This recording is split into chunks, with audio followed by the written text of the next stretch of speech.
Hello बच्चों, ये question है जेई में 2025 का 22 जैन शिफ्ट 2 का क्वेश्चन है ये।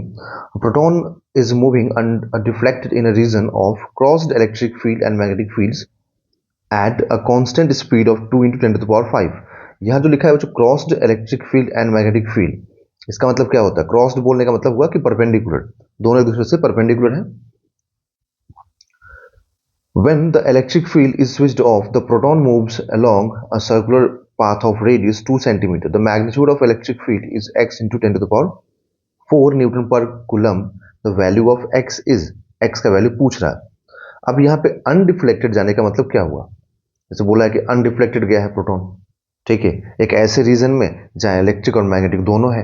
तो कोई भी प्रोटॉन, जैसे देखो मैं आपको एक चीज समझा दूं कि अगर एक चार्ज पार्टिकल मूव कर रहा है और वहां पे अगर इलेक्ट्रिक फील्ड किसी भी डायरेक्शन में हो, चाहे इलेक्ट्रिक फील्ड, मान लो चार्ज पार्टिकल ये वाला इधर जा रहा है और इलेक्ट्रिक फील्ड भी इधर है, चार्ज पार्टिकल इधर जा रहा है, इलेक्ट्रिक फील्ड इधर है, परपेंडिकुलर में वेलोसिटी के, ठीक है, मतलब किसी भी डायरेक्शन में, एक जस्ट एग्जांपल ले रहा हूँ, किसी भी डायरेक्शन में अगर इलेक्ट्रिक फील्ड है ना, तो वो चार्ज पार्टिकल को डिफ्लेक्ट करेगा ही करेगा। अगर दोनों सेम डायरेक्शन में है इलेक्ट्रिक फील्ड और वेलोसिटी, तो इसका स्पीड थोड़ा इस डायरेक्शन में बढ़ जाएगा। अगर परपेंडिकुलर में है तो ये चार्ज पार्टिकल ऐसे डिफ्लेक्ट कर जाएगा ऊपर की तरफ। समझ में आया? तो मतलब अगर इलेक्ट्रिक फील्ड प्रेजेंट है तो वो डिफ्लेक्ट होगा ही होगा, बट यहां पर बोला है कि डिफ्लेक्ट नहीं होगा ना, अनडिफ्लेक्टेड पास करेगा, ठीक है। बट अनडिफ्लेक्टेड कहाँ पास करेगा? तो बोला है कि एक ऐसे रीजन में जहां पे इलेक्ट्रिक और मैग्नेटिक फील्ड प्रेजेंट है और दोनों क्रॉस्ड है, मतलब कि एक दूसरे से परपेंडिकुलर होगा, ठीक है। तो आप एक फोर्स पढ़े होंगे बच्चों, लॉरेंट्ज फोर्स, ठीक है।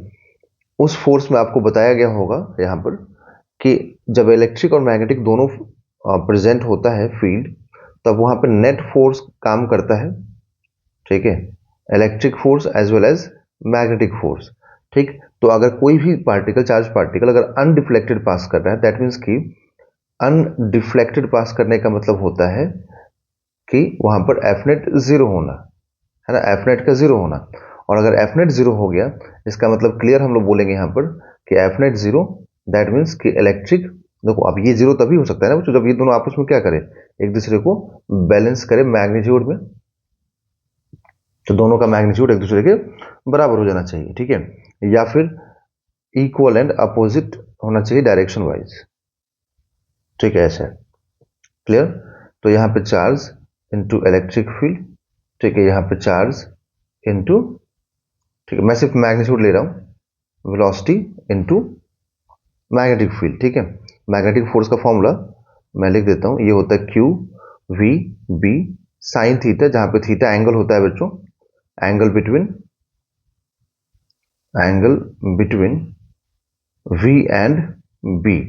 तो यहाँ पर जो है ना चार्ज पार्टिकल, तो मतलब यहाँ पर आप जब लोरेंट्ज फोर्स पढ़ेंगे तो आपको मालूम होगा कि यहाँ पर इस तरीके से अरेंज किया जाता है, ठीक है, इस तरीके से अरेंज किया जाता है, ठीक है, कि नेट फोर्स जीरो तभी होगा जब velocity, magnetic field and electric field तीनों आपस में परपेंडिकुलर हो, मतलब कि वेलोसिटी, मैग्नेटिक फील्ड, ठीक है, एंड इलेक्ट्रिक फील्ड जब तीनों आपस में म्यूचुअली परपेंडिकुलर होगा, तभी जाकर के नेट फोर्स जीरो होता है, ठीक है, तभी जाकर के दोनों आपस में एक दूसरे को बैलेंस करते हैं।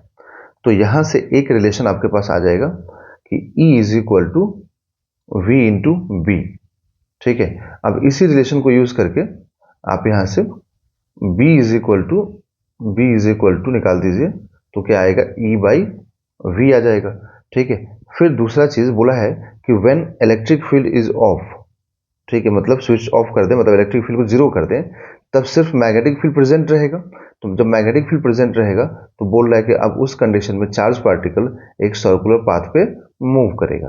तो जब चार्ज पार्टिकल एक सर्कुलर पाथ पे मूव करेगा बच्चों, तो इसका सर्टेन रेडियस होगा, तो रेडियस इक्वल टू क्या लिखेंगे, R equal to M V by Q B. ये फॉर्मूला आप मैग्नेटिक फील्ड में पढ़ चुके हैं, ठीक है ना, क्योंकि जब सर्कुलर पाथ में मूव करेगा ना, तो उसके लिए हम लोग देखे हुए हैं इस चीज को कि सर्कुलर पाथ में मूव करने का मतलब होता है कि यहाँ पर सेंट्रीपिटल फोर्स मैग्नेटिक फोर्स के बराबर हो जाता है। तो वहां से सॉल्व करने के बाद R equal to M V by Q B आता है, ठीक है। अब यहां से हमें चाहिए क्या, इलेक्ट्रिक फील्ड, तो आप मैग्नेटिक फील्ड को ना रिप्लेस कर दो यहाँ से। तो मैग्नेटिक फील्ड को क्या लिखोगे, ई बाई वी लिखोगे।